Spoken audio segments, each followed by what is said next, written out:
26살이라는 나이에 혼자 산 10억은 진짜 약간 사람들이 말도 안 된다라고 생각할 것 같거든요. 어떻게 그걸 이루셨는지. 저도 1억을 모았던 거는 24살이었어요. 어떻게 모았어요? 일단 저 같은 경우는 대학교를 안 나왔고 사회생활을 좀 빨리 시작했거든요. 네. 사회 시작 처음이 15살이었으니까 15살에 어떻게 사회생활을 해요? 그냥 학교 끝나고 서빙하고 아, 알바? 네, 주말에 피팅 모델 하면서 새벽에 동대문 시장 따라가서 네. 사입하고 물건 보고 셀렉하고 했던 경험을 토대로 고1 때 창업을 해서 이렇게 쇼핑몰을 한 3년 정도 운영을 하고 또 투잡을 늘 일상처럼 해왔거든요. 네. 15살 때부터 지금까지 쉬어본 적이 없어요. 직업에 그 쉰 틈이 없거든요. 그러니까 15살에 대부분 돈을 벌어야겠다라는 생각은 거의 안 하잖아요. 하고 싶은 것도 너무 많았고 하고 싶은 것도 되게 많았단 말이에요. 네. 유행하는 신발이라든지 그때 당시 갖고 싶었던 것들이 있었는데 부모님한테 뭐 저 이거 배우고 싶어요, 메이크업 배우고 싶어요 라고 했는데 해당 학원비에 대해서 보태줄 수 없다. 우리 집이 그런 거 내기에는 아직 형편이 좋지 않으니까 해가지고 화가 났어요. 한번 꽂히면 무조건 해야 되거든요. 네. 근데 거기에 대한 해결점을 찾은 게 그거였죠. 내가 벌 테니까 조금만 보태달라.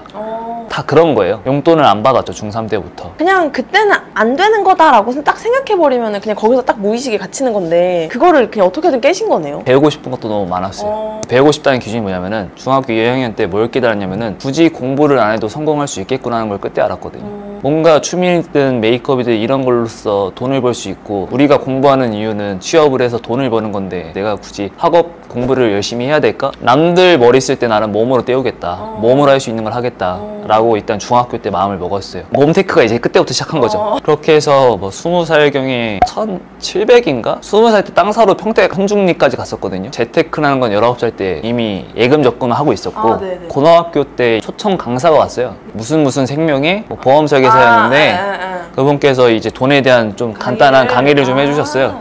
어느 학교 시간보다 제일 집중도 제일 세게 돈에 대한 강의가 전 너무 좋아했거든요. 그래서 맞다, 저거 내가 해야 될 길이고 내가 가야 될 길이다.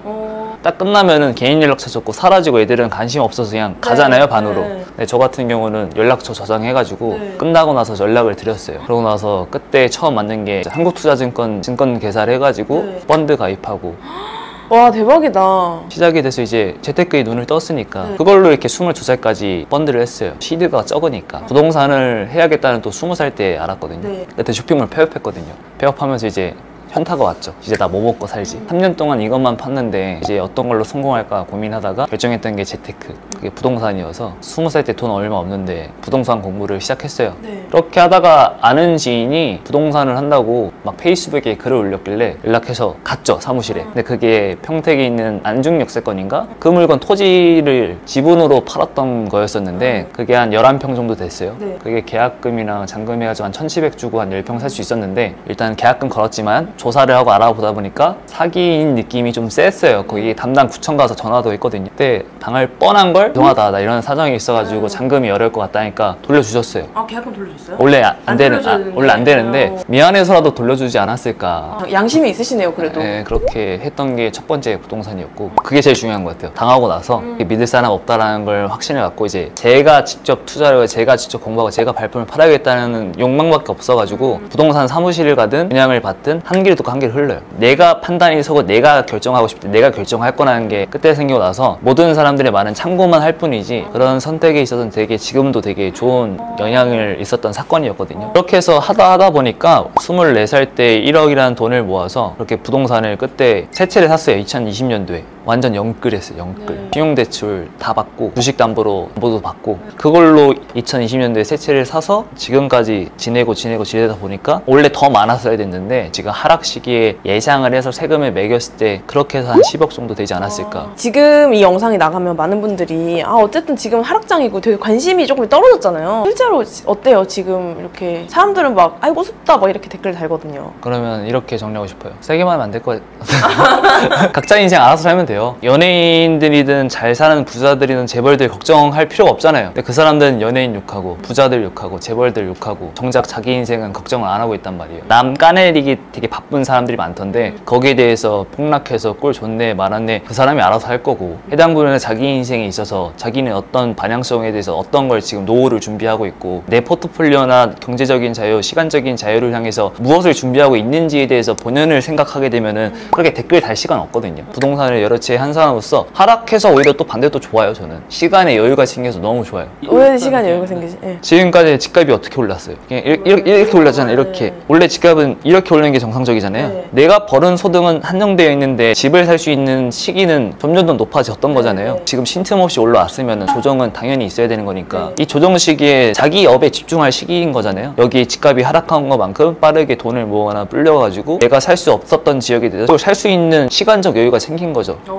이런 부분에서 저는 오히려 지금 하락장이 좋아요. 저는 오르면 당연히 좋은 건데 너무 가빠르게 오르는 상승은 건강하지 않다 생각하거든요. 저희는 지금 건강하지 않는 시간을 한 4, 5년 동안 보냈으니까 지금 같은 시기에 더 공부를 해서 기회를 찾고 서울 수도권 전체적으로 떨어졌단 말이에요. 6억짜리가 5억이 됐으면 10억짜리가 8, 9억이 됐단 말이에요. 이거 팔고 돈 모았던 거를 보태서 상급지로 하게 되면은 떨어질 기회가 된 거지. 그렇죠. 그 관점에서만 전 보고 있거든요. 그러니까 사람들은 뭐 하락하면은 약간 막 진짜 다 팔아야 되고 다 막 울고 있을 줄 알고 이러는데 그게 아니라는 거를 진짜 꼭 말하고 싶었어요. 그러면 어쨌든 26살에 10억이라는 돈을 갖게 되면서 느끼는 점이 진짜 많을 것 같아요. 특히 어린 나이니까. 첫 번째로는 별 생각이 없다. 두 번째로는 달라진 것도 없다. 달라진 건 있긴 해요. 최근에 이사를 해가지고 부모님이랑 4인 가족이거든요. 30년 된 다가구 빌라에서 15평에서 4가족이서 살았어요. 거기서 이번에 이사라는 걸 처음 해봤어요.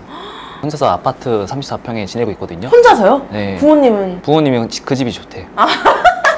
그런 집에 살다가 지금 혼자서 아파트에 사니까 이전에 결핍이었던 집에 대해서 욕망이 좀 해소가 되었단 말이에요. 그런 부분 너무 좋다. 근데 이 집 이사 온 지도 한 달밖에 안 됐어요. 그 한 달 전에 이야기를 말하면은 내가 아무리 부동산 3-4채 있으면 뭐해. 지금 당장 내가 살고 있는 집도 똑같고 내 삶의 본질적으로 바뀌지 않았으니까. 이사 갈 수 있었고 월세 더 좋은 데 가지고 전세 갈 수 있었는데 안 했던 이유는 한 큐를 원했던 거예요. 한 큐. 내가 있는데 안 하는 거랑 없는데 하는 거랑 느낌이 다르잖아요. 나는 있는데도 불구하고 여기서 악착같이 벌어가지고 원큐로 신축 아파트 서울 사겠다. 매매로. 월세 전세 의미 없다. 그래서 10억을 번다고 해서 삶이 달라진 거 있으면은 좀 더 시간적인 여유랑 밥 먹을 때 좀 더 비싼 거 먹을 수 있는 거, 뭐 교통수단이 좀 달라진다는 거. 그렇다고 해서 그것도 행복이 아니거든요. 이 5,000원짜리 커피가 5만 원이 된다고 해서 이 커피의 본질은 바뀌는 게 아니잖아요. 아, 그쵸. 주변 시선과 사람들의 인식만 달라졌다 생각하거든요. 100만 원 벌 때, 200만 원 벌 때 지급이나 생활 패턴은 달라진 게 없다라고 말하고 싶어요. 그러면 제 채널 구독자분들 중에 가끔 고등학생분들이 있어요. 아니면 완전 20대 초반. 지금부터 재테크에 미칠 필요가 있나 이런 생각을 했었어요. 그 친구들 보면서는 만약 찾아와서 저 어떻게 살아야 될까요? 라고 말하면은 뭐라고 말해주실 것 같으세요? 시대가 많이 바뀌었어요. 옛날에는 뭐 평생 직장, 뭐 최소한 직장을 다니려면 최소 1년은 다녀야 된다라는 주의가 많았었는데 근데 요즘에는 최대가 1년이에요. 어떻게 보면은. 맞아. 남 밑에서 일 안 하려 하고 자기가 뭘 하려 하고 개인 사업 하려 하고 직급에 대한 그 관심사가 많이 없어진 게 지금 추세라고 생각을 하는데 그런 부분에 있어서 너무 돈을 하면서 재테크 하는 거는 저는 그게 답이라 생각했고 그 부분에 대해서 미쳐있던 사람이어서 그렇게 살아봤는데 부작용도 많았고 결핍이 되게 많았단 말이에요. 주변에서 재테크도 아예 안 하고 되게 자유로운 영혼처럼 지내다가 성공한 케이스도 제 주변에 되게 많아요. 자기 가치를 자기가 높여야 된다 생각을 하고 있거든요. 좀 다양한 시도를 해서 뭘 하면 좋을지에 대해서 자기에 대한 투자가 제일 중요하지 않을까 생각을 하고 있어요. 너무 케이스 바이 케이스가 너무 많아서 답이 없어요. 자청님이 해줬던 얘기인데 자기 성향하고 비슷한 사람 중에 성공한 사람을 많이 롤모델로 삼으라고 하더라고요. 그러니까 예를 들면 내 MBTI 싫어하시는 분들이 있는데 어쨌든 어느 정도 유형은 있는 거니까 제가 이제 ENFP잖아요. ISTJ로 성공한 사람들을 제가 롤모델로 삼아요. 예를 들면 그러면 너무 힘든 거지. 근데 ENFP 중에 성공한 사람들이 있거든요. 그 사람들 보면은 좀 진짜 나도 해볼 수 있겠다는 생각이 드는 거예요. 그런 식으로 나랑 비슷한 혹은 내가 좀 약간 원하는 상의 사람을 팔로우하면서 롤모델로 삼는 것도 전 좋은 것 같아요. 되게 좋은 것 같아요. 자유로운 영혼의 사람들이 성공한 케이스 많거든요. 그 사람들 보면 자기의 끼가 있고 거기에 대해서 공감대가 되게 형성이 잘 된단 말이에요. 그래서 그런 부분에 대해서 정말 말씀해 주신 것처럼 자기 MBTI에 대해서 제일 롤모델을 삼으면 제일 좋을 것 같긴 해요. 그러면 이제 마지막으로 저희 구독자분들에게 해주실 말씀 있으실까요? 자기가 결정한 일에 대해서 확실하게 믿음을 가지고 나아갔으면 좋겠어요. 주변 사람들이 분명 방해하는 사람이 되게 많을 거예요. 너 그렇게 해서 어떻게 살 건데? 너 그렇게 해봤자 안 돼. 푼돈 모아서 뭐 할 건데? 이라고 고춧가루 뿌리는 사람 많거든요. 자기 자신에 대해서 잘 되길 바라지 않아요. 망하길 바라고 내 주위에 머물기 되게 바라는 사람들이 대다수거든요. 신경 쓰지 마시고 자기가 결정한 길, 자기가 성공하고자 마음을 먹었으면은 그 길에 대해서 자기가 확고한 마음을 가지고 믿어줬으면 좋겠어요. 김전부